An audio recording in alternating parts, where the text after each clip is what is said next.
Coming up on the SBS On The Money podcast, Wisetech slashes 2,000 jobs blaming AI. We speak with the CEO of Woolworths, and high inflation still lingers. What does it mean for interest rates? That and more next.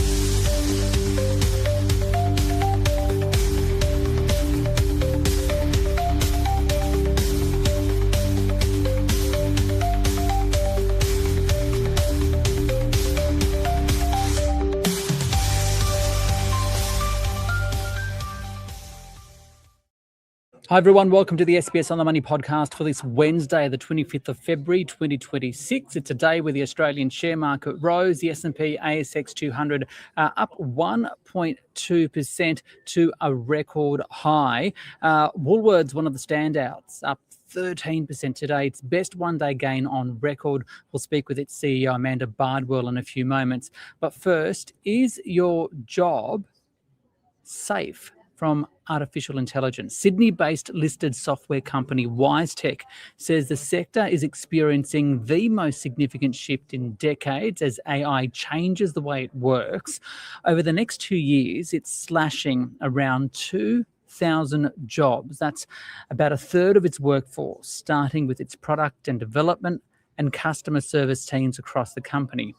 This is what Wisetech CEO Zubin Appoo had to say at the company's investor call earlier today. Software development has experienced its most significant shift in decades. Large language models have fundamentally changed how code is written, tested, and maintained. I am prepared to say this clearly. The era of manually writing code as the core act of engineering is over. What has not changed is the importance of deep domain expertise, knowing what to build, which problems matter, and how global trade and logistics operate. AI amplifies the productivity of our expertise in logistics and trade, the rich data sets that Wisetech holds, and the network advantage that we have built over 30 years. And it allows us to move faster from ideas to real customer value through the efficiencies it brings in software development and product creation. Since my appointment as CEO, a key area of focus has been identifying how we leverage AI to drive meaningful productivity gains and structural efficiencies across the business. Over the past 6 months, I have worked closely with our senior product and development leaders to embed AI directly into our workflows as a core operating capability. As a result, we see clear evidence that we can deliver greater output in shorter timeframes with smaller AI-enabled teams. Teams are already demonstrating what is possible when this capability is embedded deeply into design, build, testing, and deployment workflows. AI is executing code reviews, generating automated test cases, identifying edge cases missed by humans, resolving defects end-to-end using agentic workflows, and accelerating the pace at which we can deliver value to customers. We have seen the productivity improvements firsthand in our build of our AI workflow engine and other product development work in CargoWise. We have made more than 500 role reductions during FY26 as part of our efficiency program to align to our high-performance culture and drive AI use across the business. This phase of our efficiency program delivered net cost savings ahead of plan and ahead of schedule. We will continue to make changes across our business as we continue to redesign work in an AI operating model. Okay, so that's Wisetech CEO Zubin Appoo speaking there earlier at the company's investor call. Wisetech shares surged 11% on the news, helping to bring the market to a record close. The S&P ASX 200 up today by 1.2%, spurring other tech stocks with it. And to tell us more about that and the day's market action, I spoke with Francesco De Stradis, investment advisor at Ord Minnett. Francesco, can we start with Wisetech? 2,000 jobs to go. That's around a third of its workforce. It says AI has reduced the need for developers and customer service staff. What do you think the implications are more broadly? Because for a while we were talking about the potential for AI to take jobs, and now we're seeing it. That's right. I suppose we call it the AI risk to the AI reality. And the reality is that artificial intelligence is going to, replace certain roles within particularly technology, as you mentioned, developers.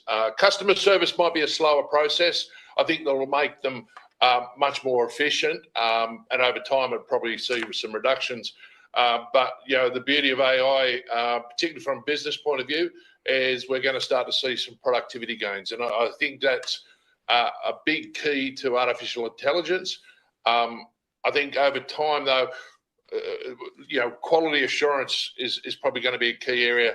I know certain industries that use AI have some concerns over if AI doesn't have the information, it makes it up sometimes, depending on what programming you're using. But I think over time, as more data is collected and more data is used, then they'll bypass some of those errors. What about for investors? I mean, Wisetech shares surged as a result today because of the cost-cutting measures, I guess. Over the past month or so, it's really tanked. Software shares of many companies around the world also following suit, down quite significantly, even the likes of Australia's Atlassian shares in the US. What do you think their future looks like, or is the AI dump in shares overblown? Yeah, look, I think it's been indiscriminate, the dumping of shares in AI, and look, Wisetech have had a number of issues, not just the artificial intelligence side of things. They've had the corporate governance side of things that have been an issue as well. And if you go back to sort of October, I think it was probably September, October last year when it was reaching those heady heights, we're talking a stock that was, on PE multiples that give you a nosebleed. So I think the concern there is corporate governance, one thing.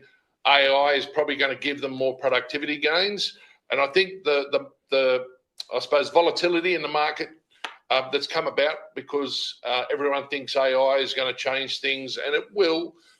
Some are going to benefit, some may not, and I think it's just an indiscriminate sell-off. I still think Wisetech's probably in that reasonably expensive position as well on a PE multiple, but as long as they can deliver some growth, and that growth might come from cost cutting, which we're going to see from some of these job losses, and I dare say that a large part of their expenses are wages, salaries and wages. So I think we might see some good quality results come from them rather than just pure revenue side gains. We might start to see some cost cutting there. Huge result from Woolworths today, shares at a 17-month high. I spoke earlier with its CEO. What was it that investors liked out of this profit result? Oh, look, I think the big thing was that the earnings beat consensus expectations, and it was a clean beat. It wasn't any accounting gymnastics or anything like that in there. It was a good earnings increase from previous corresponding period, around 15% on earnings, EPS, dividends stronger. And I think the market gained a bit of confidence in that Woolies has sort of turned the corner, because Woolies has been in the doghouse for probably about 12 months now, and the share price has reflected that over the last 12 months. It's probably a bit of a jump today, probably bigger than it entitles, but I think what we're seeing is a bit of a rotation as well, because Coles has been the, I suppose, grocer of choice from an investment point of view. They've come under a cloud of some pricing discrimination there. I think they're going to come under a cloud for a little while under that. So I think the investment community is just doing a bit of a rotation out of Coles into Woolies there. We're well and truly into profit season. Actually, we're coming towards the tail end now. How would you rank it, and what have been some of the standouts for you? Yeah, look, every reporting season has mixed results, and we can say that again here.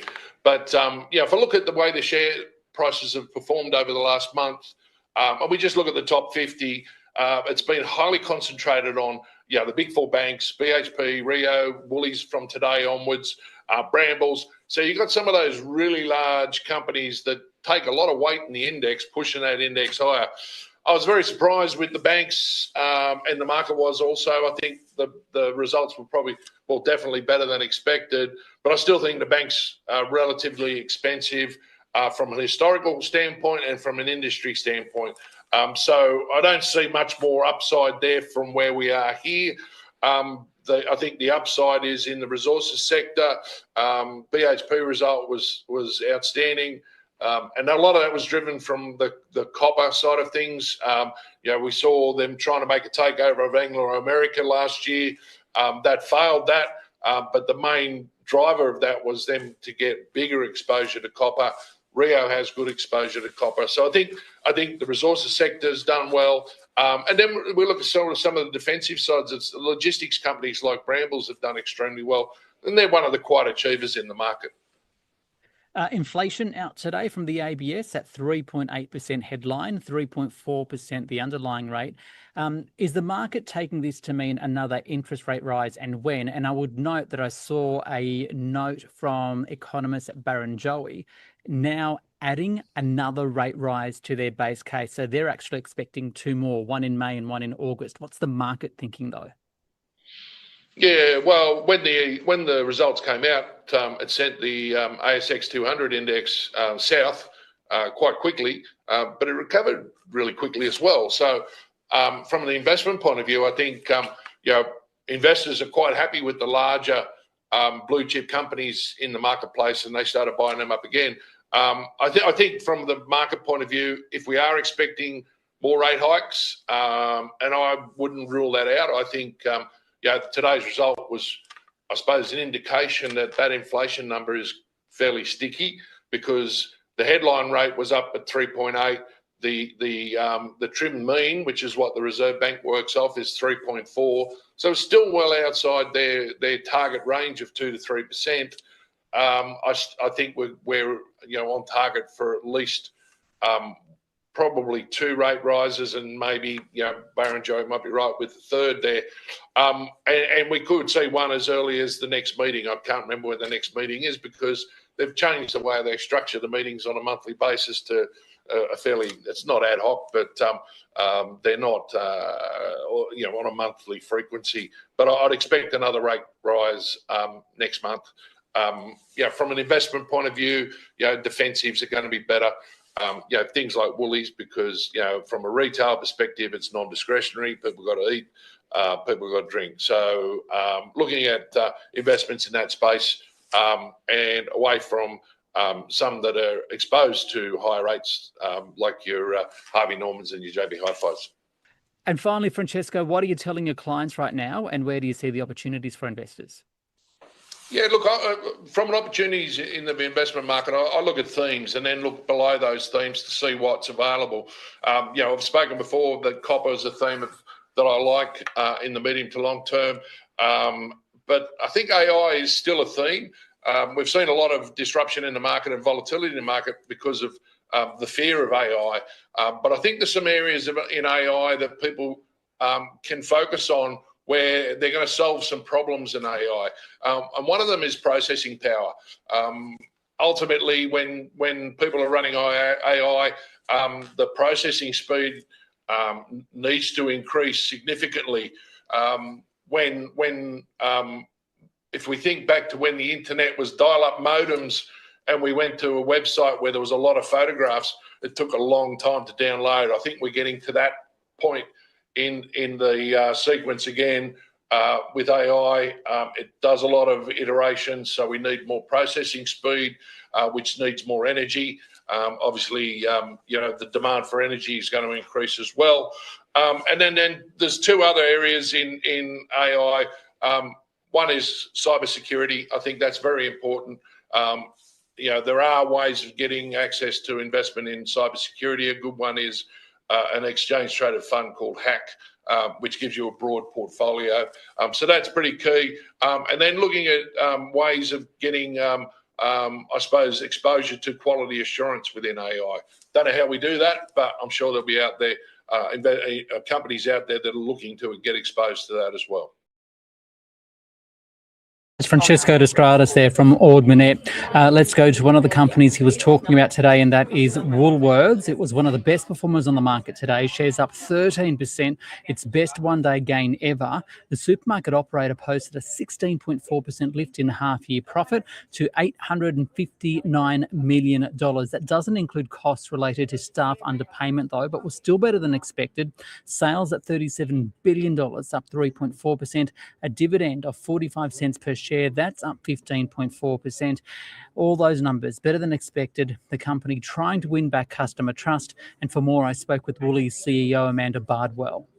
Amanda, thanks for your time. Can we start with the impact of AI on jobs? Because it's making headlines today, Wisetech slashing 2,000. What's the likely impact of AI on your workforce, and how is Woolies using it?